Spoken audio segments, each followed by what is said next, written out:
Let's do a June recap as a teacher on summer break.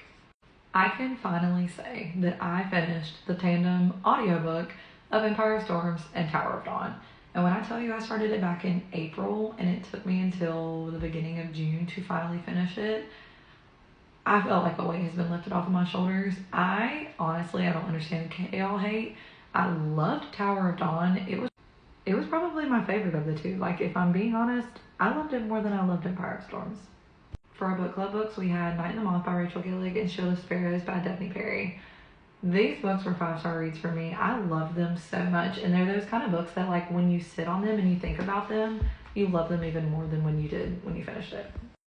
Staying in the fantasy realm, I read the second installment of The Artifacts of Uranus, which was The Rule of the Aurora King by Nisha Tooley.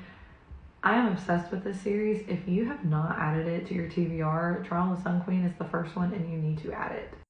I also read Kingdom of Briars and Roses by Heather Hildebrand. And when I tell you that this is a gem that I found on Kindle Unlimited, I finished it so fast and I went in to download the second one and then realized it doesn't come out until February. On the romance side of things, Jilted by V. Keelan, 5-star read. It was so good. The banter, everything about it was something that I thoroughly enjoyed, and I think it's something you would too. I also read Here for the Cake by Jennifer Milliken, and I've already put this all over TikTok, but I'm obsessed with that book. Can't wait for the second one to come out in January. So excited. And then I also read Into the Tide by Laura Pavlov. If you just need a good, heartfelt romance to read, Laura Pavlov is your girl, and you can't do anything wrong with that.